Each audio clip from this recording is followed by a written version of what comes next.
Anitha from Mettupalayam. நெறைய பேர் comments போட்டுக்கிறீங்கங்க. எனக்கு யாருக்குமே ரிப்ளை பண்ண முடியல. டைம் இல்ல. நெறைய பேருக்கு எனக்கு ரிப்ளை பண்ண முடியல. ஒரு சில பேருக்கு ரிப்ளை பண்ணியிருப்பேன்.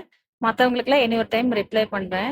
நேத்து வந்து மீன் குழம்பு வச்சிருந்ததுனால, இன்னைக்கு வந்து பாத்தீங்கன்னா, மட்டன் வாங்கிட்டு வந்திருந்தாங்க.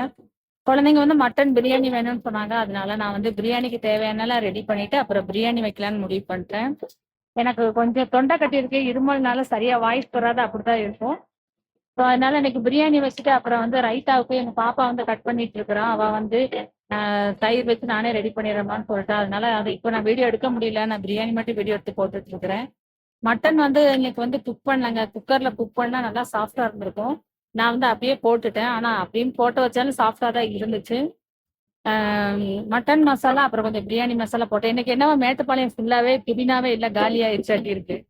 அதனால நான் வந்து கொத்தமல்லி இருந்துச்சு, அப்புறம் கொஞ்சோண்டு புதினா இருந்துச்சு வீட்ல. அத வச்சு அப்படியே மேனேஜ் பண்ணிட்டேன். ஓவரால் நல்லா டேஸ்ட்டாவே நல்லாவே வந்துருந்துச்சு. நீங்க மதியானத்துக்கு என்ன சாப்பிட்டீங்க அப்படின்னு சொல்லிட்டு கமெண்ட்ஸ்ல பண்ணுங்க. வீடியோ பிடிச்சிருந்துச்சு அப்படின்னா சப்ஸ்கிரைப் பண்ணுங்க, லைக் பண்ணுங்க. பக்கத்துல இருக்க பெல் ஐக்கானை கிளிக் பண்ணிருங்க. தேங்க்யூ ஸோ மச்ங்க வீடியோ பார்த்ததுக்கு. ஃபைனலா குட்டீஸும் சாப்பிட வந்துட்டாங்க. எல்லாருமே சாப்பிட்டுட்டாங்க. ஐஸ் இன்னைக்கு மதியானம் லஞ்ச் மெனு முடிஞ்சு. மீண்டும் ஒரு வீடியோல பார்க்கலாம்.